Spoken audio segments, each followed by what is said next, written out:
Greetings and good day. This is Christopher Freese here with Freese Forge. Today we're going to take a look at making some chasing and repousse tools.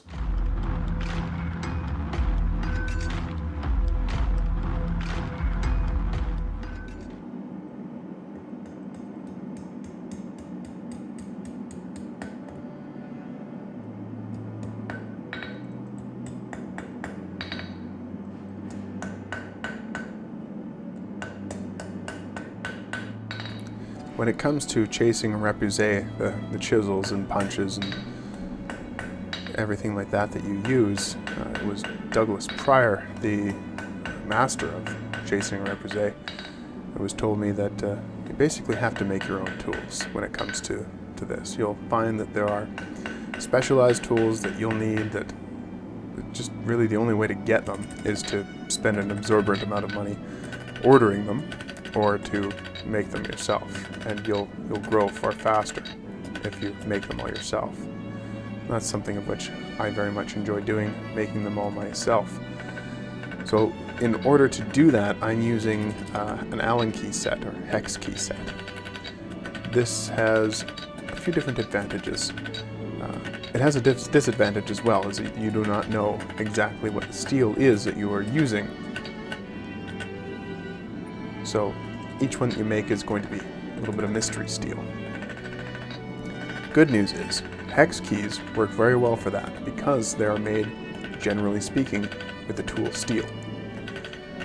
Meaning that we'll be able to harden these, which is essential. Especially when it comes to the smaller chasing and repousse tools, you have to harden and temper them, otherwise they'll just bend in your hand. I found this out firsthand myself.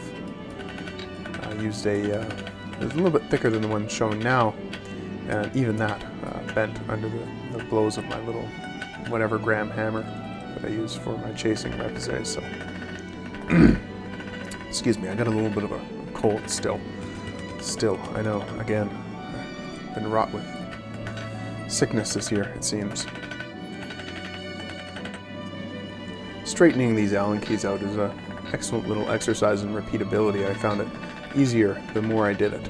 So again, making your own tools is something that is very beneficial.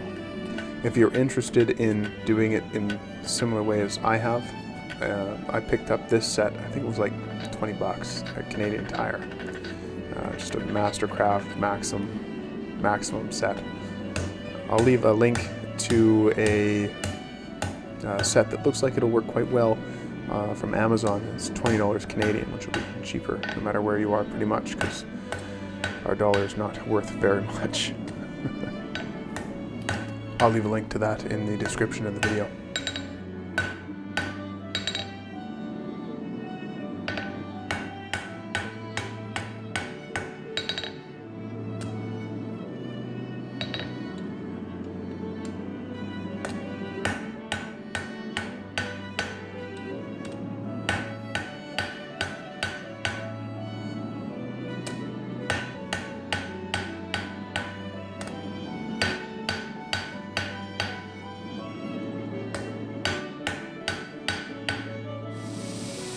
Every one of the straightened keys is basically a blank. It allows you to make each and every one into something completely different. So I've made a few different ones. I've made some ones that are shaped like little chisels that are intended for small carvings of what's going to be runes. I've made some that are half moons that I can use as a texture, and I've also made some larger and smaller planishing keys as well. Keys, chisels, punches. I'm not exactly sure on the distinctions.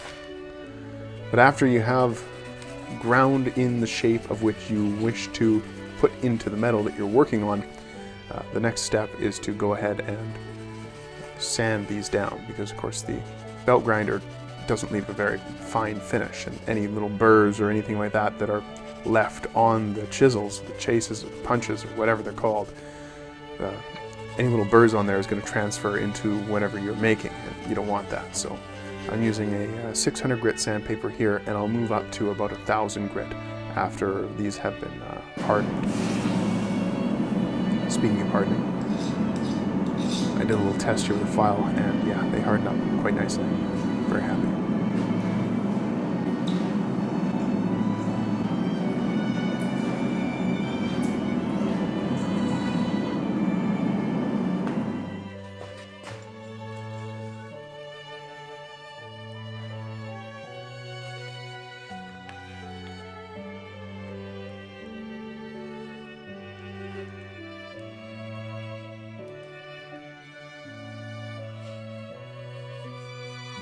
This is that 1000 grit paper, and it does a very good job of making a nice, clean, smooth surface. It works very, very well. The only thing you have to make sure is that you don't have any little sharp edges on it. Sharp edges are not good, but kind of very gently crowned edges seem to work very well. I've kind of experimented a little bit. Some of these I'll have sharper to my detriment. Well, there we are. All my little chasing and repousse tools are complete. These should do me very well. I've got some planishers of different sizes, some half moons, some little chisels. Should work very well. And I've also got a lot of extra stock for some larger ones when I find myself in need of those. That's all for me today. Thank you very much for watching. If you saw anything that I could have done better in the making of these, please do let me know. Very much beginning when it comes to chasing and repousse, and I'm sure there's a lot for me left to learn. Anyhow, that's all for me for now. Thank you very much for watching. May the force serve you well. Side note, I'm using my little toaster oven to temper these at 375 degrees. Let me know what your preferred temperature is for stuff like this. Thank you very much. Shoot, shoot, bottom, shoot, bottom, shoot. Well, you're still here. It's over. Go home. I guess since you won't go away, I'll take this moment to thank my fantastic and wonderful patrons. You guys are amazing. Thank you very much. I love you long time. Over here you'll find a couple of videos I've done. This one is my most recent upload, and this one is one that YouTube has decided via its algorithms that you might enjoy. We all know how wonderful and fantastic and perfect YouTube's algorithms are, so I'm sure you have nothing to fear. Well, good luck.